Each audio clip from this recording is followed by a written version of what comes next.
કરીએ સૌથી પહેલાં એક માર્કેટના વ્યૂ સાથે, કારણ કે જે રીતે એક સપ્તાહ આપણે જોઈ રહ્યા છીએ કે ઓવરઓલ એક પોઝિટિવ સેટઅપ સાથે એને એક શરૂઆત થઈ છે અને માર્કેટમાં ખાસ કરીને ગ્લોબલ સેટઅપ તો પોઝિટિવ છે. એફઆઈએસ ફરી થોડા પોઝિટિવ ફિગર્સ આપણને ભારતીય બજાર માટે બનાવતા દેખાડી રહ્યા છે અને જે એક ફોકસ આપણને અત્યારે આવતું દેખાડી રહ્યું છે ઓવરઓલ કંપની સ્પેસિફિક જો કે સેક્ટર્સ છે, માર્કેટ બ્રિજ પોઝિટિવ થતી જોઈ રહ્યા છીએ, બ્રોડર માર્કેટમાં થોડો સુધાર આપણે જોઈ રહ્યા છીએ.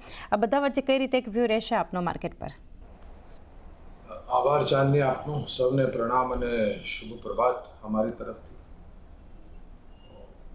22,000ની નીચલી સપાટી આપણે આ મહિનાના શરૂઆતના દિવસોમાં આપણે જોઈ અને ગઈકાલે જે આપણે ઉપરની સપાટી જોઈ લગભગ 1000 પોઈન્ટની આસપાસની રિકવરી આપણે છેલ્લા 10-12 દિવસમાં આવતી જોઈ છે. ગયા અઠવાડિયાથી ઇનફેક્ટ ચાલુ થઈ તો લગભગ 8 સત્રમાં આપણે લગભગ 1000 પોઈન્ટ રિકવર થઈ ગયા છે. નિફ્ટી પર લગભગ 3000 પોઈન્ટની આસપાસ આપણે સેન્સેક્સમાં રિકવરી જોઈ છે. શું આ 22,900 22,950 અથવા તો 23,000ની આસપાસ ચાલે?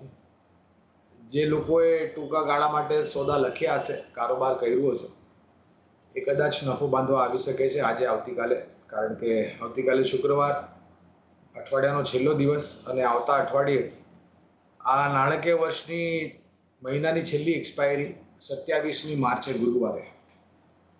તો કદાચ થોડી ઉઠાપટક વોલેટાઇલિટી હાવી થઈ શકે છે આજે આવતીકાલે અથવા તો આવતા અઠવાડિયે, જે રીતના રિકવરી આપણે બજારમાં આવતી જોઈ છે. અને ત્યારબાદ 2 એપ્રિલ એ તારીખ જે રાષ્ટ્રપતિ ટ્રમ્પે નિર્ધારિત કરી છે રિટાલિએટરી ટેરિફને લઈને, અને પછી 10 એપ્રિલ પછી ચોથા અને છેલ્લા ત્રૈમાસિકના પરિણામ આ નાણાકીય વર્ષનું. તો સમીકરણ સામે લાગુ તો સપાટી આપણે સારી એવી ઉપરની જોઈ છે. કદાચ આજે આવતીકાલે અથવા તો આવતા અઠવાડિયે નફો બાંધવા માટે લોકો આવે એમાં આશ્ચર્ય નથી. નીચલી સપાટી મને તમે પૂછો આ પરિસ્થિતિમાં તો લગભગ 22,500 22,600ની આસપાસ લાગે છે કરેક્શનમાં, જો કરેક્શન થોડું વધારે આવી થાય તો.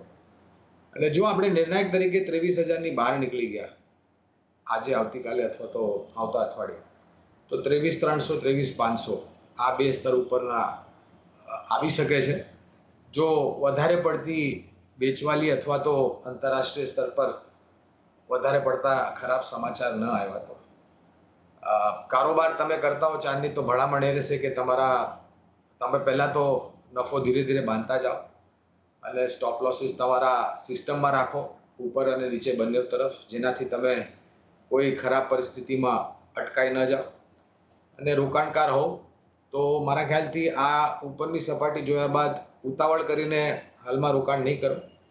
થોડું ઘણું કરેક્શન આવે ત્યારે રોકાણ કરો, અને આ રોકાણની ભલામણ આપણે નિરંતર આપી રહ્યા હતા છેલ્લા મહિના 2 મહિનામાં અને એના લાંબા ગાળા સમયથી. તમે રોકાણકાર હો તો બજાર આ તમને અવસર આપે છે સારો પોર્ટફોલિયો ઊભું કરવા માટે.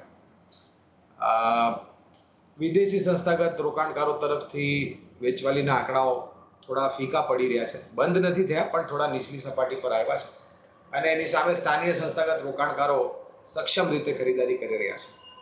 આ સમીકરણ બધું સામે રાખતા એક ટિપ્પણી આગળ પડતી તો આમ તો ટિપ્પણી કરતો નથી ચાંદી, પણ કદાચ નીચલી સપાટી અહીંયાથી હવે થોડી સીમિત લાગે છે. ઓવરઓલ એક વ્યૂ બજાર માટે અને એક નીચલી સપાટી હાલ એક મર્યાદિત બજાર માટે આપણને દેખાડી રહી છે. અને Rahul, good morning. Technical setup થોડું સમજી લઈએ બજાર માટે, કારણ કે એક્સપાયરીનું સેશન છે. જે રીતે એકાદ સેશનમાં એફઆઈઆઈએ ખરીદદારી બતાવી પરંતુ ફરી વેચવાલી છે, પણ જે રીતે ગૌરંગજીએ પણ મેન્શન કર્યું કે વેચવાલી થોડી ઓછી થતી જોઈ રહ્યા છે, ડીઆઈએસ થોડા વધારે મજબૂત જે હવે થયા છે, એ ખાસ એક મહત્વનું ભારતીય બજાર માટે છે. ને નિફ્ટી માટે પણ ઇનફેક્ટ જુઓ તો 11 માર્ચથી લગભગ જોવા જઈએ તો નિફ્ટીએ કોઈ પણ એવો દિવસ નથી કે જે ડેઝ લો પર ક્લોઝિંગ આપ્યું હોય. ગઈકાલે પણ એક મજબૂતી હતી. નિફ્ટી બેંક સતત નિફ્ટીની સામે આઉટ પરફોર્મન્સ બતાવી રહ્યું છે. માર્કેટ બ્રિજ ઘણી પોઝિટિવ થતી આપણને દેખાડી રહી છે. મિડ કેપ સ્મોલ કેપમાં ઘણો એક સુધાર આપણે જોઈ રહ્યા છે. તો હવે આ બધા વચ્ચે કઈ રીતે કયા લેવલ્સ ધ્યાનમાં રાખવા જોઈએ બજારમાં? હાય, ગુડ મોર્નિંગ. આઈ થિંક જે હિસાબે સેટઅપ આપણે જોવા મળી રહ્યું છે નિફ્ટી અને બેંક નિફ્ટીના અંદર, તો તમે જો તો as you rightly pointed out કે સતત ઉપરની તરફ જોવા મળ્યું છે, અને લાસ્ટ 3 ટ્રેડિંગ સેશનના અંદર આપણે એક બુલિશ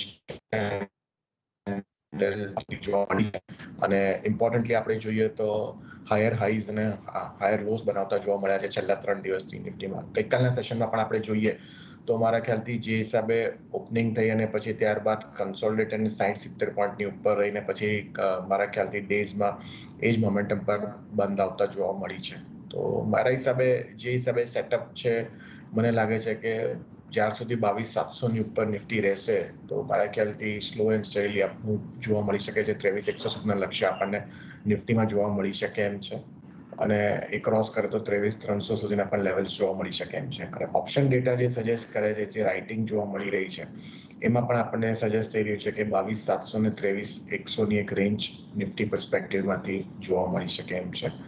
ઇન્ટરેસ્ટિંગલી બેંક નિફ્ટીની વાત કરીએ તો મારા ખ્યાલથી ઓબ્વિયસલી છેલ્લા 2 દિવસથી બેંક નિફ્ટીમાં સારો એવો ચમકારો છે અને બેંક નિફ્ટી મારા ખ્યાલથી 49,500ની ઉપર રહે તો મારા ખ્યાલથી 50,000 પહેલો અને ત્યારબાદ 50,250 સુધીના લેવલ આપણને બેંક નિફ્ટીમાં જોવા મળી શકે એમ છે અને સપોર્ટ જે છે મારા ખ્યાલથી 49,300ની આસપાસ બેંક નિફ્ટીમાં જોવા મળે તો મારા ખ્યાલથી વ્યૂ પોઝિટિવ છે. ઓવરઓલ બ્રોડર માર્કેટ પોઝિટિવ છે અને નિફ્ટી બેંકના અંદર તમે જુઓ તો પ્રાઇવેટ સેક્ટર બેંક્સ લીડ કરી રહી છે. Large heavy weights on the Nifty bank side ICICI, Kotak, HDFC bank ત્રણેયના ચાર્ટ સેટઅપ ઘણા સ્ટ્રોંગ જોવા મળી રહ્યા છે. તો I feel bank Nifty should continue to outperform Nifty. બેંકનું એક આઉટ પરફોર્મન્સ આગળ રહી શકે છે હજુ પણ 22,700 સપોર્ટ નિફ્ટી માટે, 23,100 23,300ના ટાર્ગેટ. નિફ્ટી બેંક માટે 49,300નો સપોર્ટ, 50,000 50,250ના લેવલ્સ ધ્યાનમાં રાખીને. તો એ સાથે જ સમય